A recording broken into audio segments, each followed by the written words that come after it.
بسم اللہ الرحمن الرحیم اللہم صل علی محمد وعلی آل محمد کما صلیت علی ابراہیم وعلی آل ابراہیم انک حمید مجید اللہم بارک علی محمد وعلی آل محمد کما بارکت علی ابراہیم وعلی آل ابراہیم انک حمید مجید۔ بسم اللہ الرحمن الرحیم۔ السلام علیکم ورحمۃ اللہ وبرکاتہ۔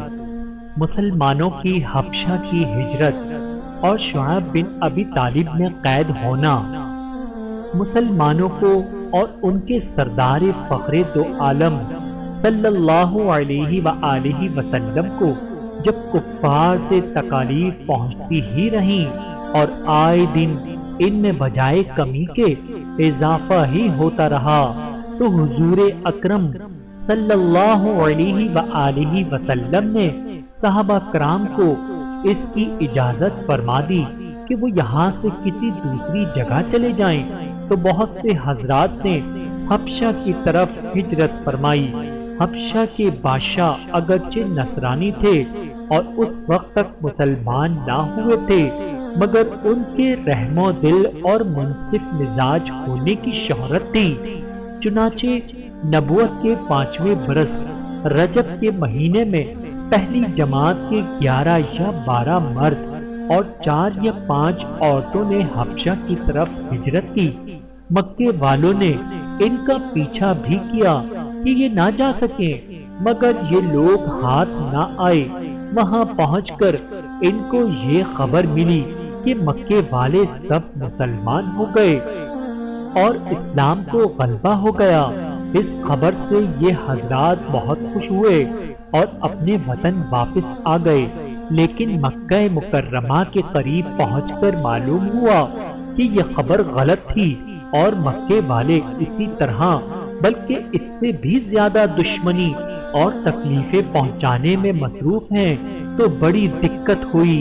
ان میں سے بعض حضرات وہیں سے واپس ہو گئے اور بعض کسی کی پناہ لے کر مکہ مکرمہ میں داخل ہوئے۔ یہ حبشہ کی پہلی ہجرت کہلاتی ہے۔ اس کے بعد ایک بڑی جماعت نے جو 83 مرد اور 18 عورتیں بتلائی جاتی ہیں، متفرق طور پر ہجرت کی اور یہ حبشہ کی دوسری ہجرت کہلاتی ہے۔ بعض صحابہ نے دونوں ہجرتیں کی اور بعض نے ایک۔ کفار نے جب یہ دیکھا کہ یہ لوگ حبشہ میں چین کی زندگی بسر کرنے لگے تو ان کو اور بھی غصہ آیا اور بہت سے تحفے تحائف لے کر نجاشی شاہ حبشہ کے پاس ایک وفد بھیجا، جو بادشاہ کے لیے بھی بہت سے تحفے لے کر گیا اور اس کے خواص اور پادریوں کے لیے بھی بہت سے ہدیے لے کر گیا۔ جا کر اول پادریوں اور حکام سے ملا اور ہدیے دے کر ان سے بادشاہ کے ہاں اپنی سفارش کا وعدہ لیا، اور پھر بادشاہ کی خدمت میں یہ وفد حاضر ہوا۔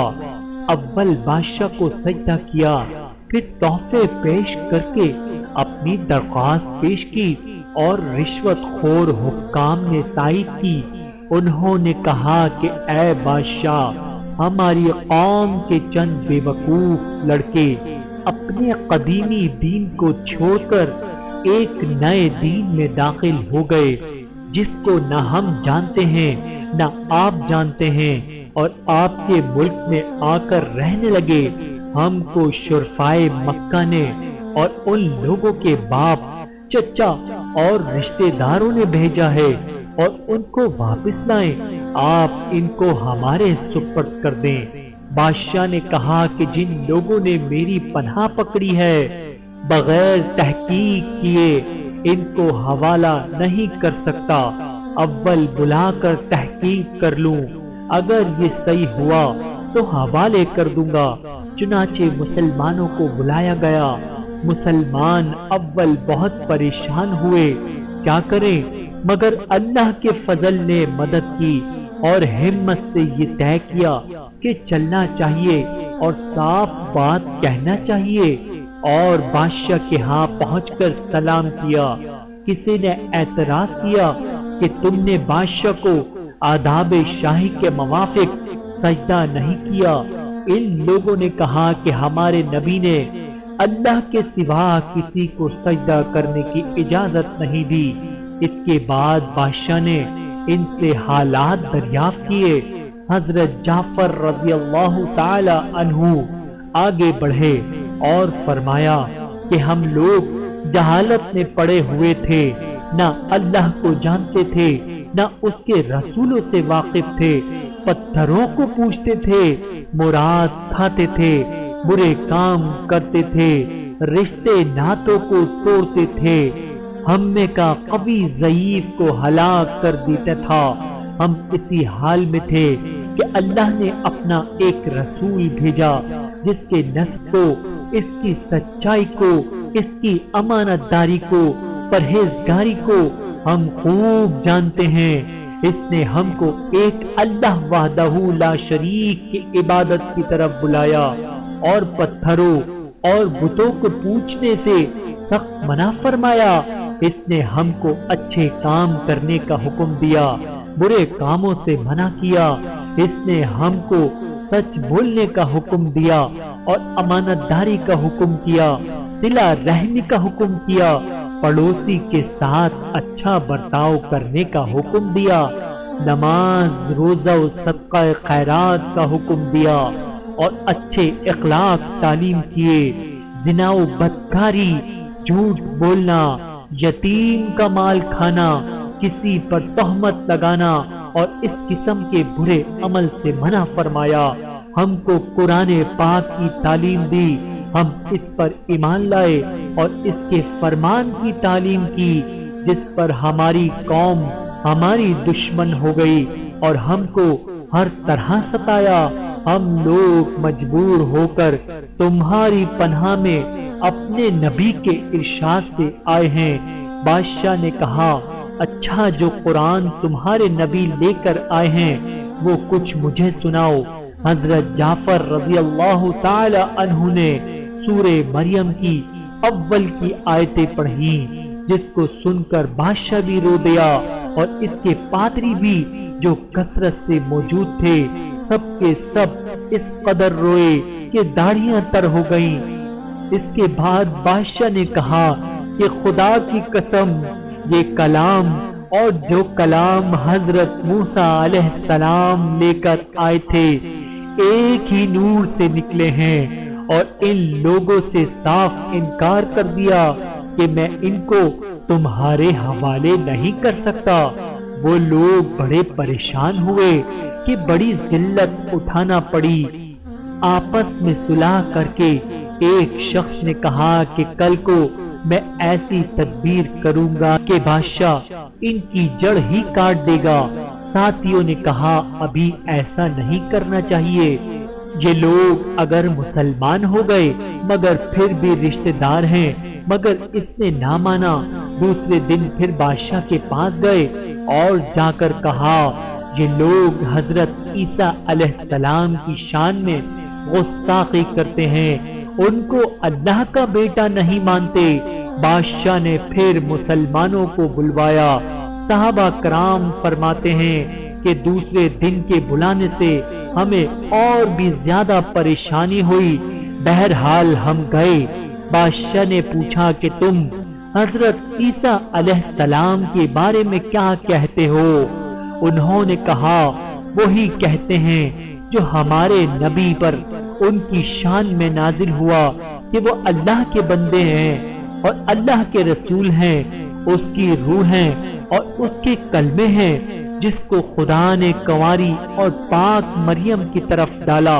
نجاشی نے کہا کہ حضرت عیسیٰ علیہ السلام بھی اس کے سوا کچھ نہیں فرماتے۔ پادری لوگ آپس میں کچھ چیخ چیخ کر کرنے لگے۔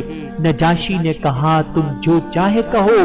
اس کے بعد نجاشی نے ان کے تحفے واپس کر دیے اور مسلمانوں سے کہا کہ تم امن سے رہو، جو تمہیں ستائے اس کو تاوان دینا پڑے گا، اور اس کا اعلان بھی کرا دیا کہ جو شخص ان کو ستائے گا اس کو تاوان دینا پڑے گا۔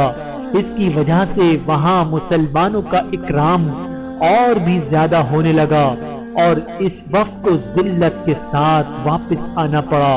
تو پھر کفار مکہ کا جتنا بھی غصہ جوش کرتا ظاہر ہے، اس کے ساتھ ہی حضرت عمر رضی اللہ تعالی عنہ کے اسلام لانے نے ان کو اور بھی جلا رکھا تھا، اور ہر وقت اس فکر میں رہتے تھے کہ لوگوں کا ان سے ملنا جلنا بند ہو جائے اور اسلام کا چراغ کسی طرح بجھے۔ اس لیے سرداران مکہ کی ایک بڑی جماعت نے آپس میں مشورہ کیا کہ اب کھلم کھلا نعوذ باللہ محمد صلی اللہ علیہ وآلہ وسلم کو قتل کر دیا جائے، لیکن قتل کر دینا آسان کام نہ تھا۔ اس کے لیے بنو ہاشم بھی بڑے جتھے اور اونچے طبقے کے لوگ شمار ہوتے تھے۔ وہ اگرچہ اکثر مسلمان نہیں ہوئے تھے، لیکن جو مسلمان نہیں تھے وہ بھی حضور اکرم صلی اللہ علیہ وآلہ وسلم کے قتل ہو جانے پر آمادہ نہیں تھے۔ اس لیے ان سب کفار مکہ نے مل کر معاہدہ کیا کہ سارے بنو ہاشم اور بنو مطلب کا بائیکاٹ کیا جاوے، نہ ان کو کوئی شخص اپنے پاس بیٹھنے دے، نہ ان کے ساتھ کوئی خرید و فروخت کرے، نہ بات چیت کرے، نہ ان کے گھر جائے، نہ ان کو اپنے گھر آنے دے، اور اس وقت تک صلح نہ کی جائے جب تک کہ وہ نعوذ باللہ حضور اکرم صلی اللہ علیہ وآلہ وسلم کو قتل کے حوالے نہ کر دیں۔ یہ معاہدہ زبانی ہی گفتگو پر ختم نہیں ہوا، بلکہ یکم محرم سن 7 نبوی کو ایک معاہدہ تحریری لکھ کر بیت اللہ میں لٹکایا گیا تاکہ ہر شخص اس کا احترام کرے اور اس کو پورا کرنے کی کوشش کرے، اور اس معاہدے کی وجہ سے 3 برس تک یہ سب حضرات 2 پہاڑوں کے درمیان ایک گھاٹی میں نظر بند رہے کہ نہ کوئی ان سے مل سکتا تھا، یہ کسی سے نہ مل سکتے تھے، نہ مکے کے کسی آدمی سے کوئی چیز خرید سکتے تھے، نہ باہر سے آنے والے کسی تاجر سے مل سکتے تھے۔ اگر کوئی شخص باہر نکلتا تو پیٹا جاتا اور کسی سے ضرورت کا اظہار کرتا تو صاف جواب پاتا۔ معمولی سا سامان غلہ وغیرہ جو ان لوگوں کے پاس تھا وہ کہاں تک کام دیتا۔ آخر فاقوں پر فاقے گزرنے لگے اور عورتیں اور بچے بھوک سے بےتاب ہو کر روتے اور چلاتے، اور ان کے اعزاء کو اپنی بھوک اور تکالیف سے زیادہ ان بچوں کی تکالیف ستاتی۔ آخر 3 برس کے بعد اللہ کے فضل سے وہ صحیفہ دیمک کی نظر ہوا اور ان حضرات کی یہ مصیبت دور ہوئی۔ 3 برس کا زمانہ ایسے سخت بائیکاٹ اور نظر بندی میں گزرا، اور ایسی حالت میں ان حضرات پر کیا مشقتیں گزری ہوں گی وہ ظاہر ہے، لیکن اس کے باوجود صحابہ کرام رضوان اللہ تعالی عنہم اجمعین نہایت ثابت قدمی کے ساتھ اپنے دین پر جمے رہے، بلکہ اس کی اشاعت فرماتے رہے۔ بہاوالہ حکایت صحابہ۔ میرے محترم عزیزو، اس واقعے سے ہمیں سبق ملتا ہے کہ بے شک حضور اکرم صلی اللہ علیہ وآلہ وسلم کے پیارے صحابہ کرام کی زندگیاں ہمارے لیے مشعل راہ ہے۔ جس طرح صحابہ کرام نے استقامت کے ساتھ دین اسلام کا دفاع کیا، اسی طرح ہمیں بھی اپنے اس دین کی حفاظت کرنی چاہیے۔ اسی میں ہم سب کی کامیابی مضمر ہے۔ اللہ تعالی ہم سب کو عمل کرنے کی توفیق عطا فرمائے۔ آمین ثم آمین یا رب العالمین۔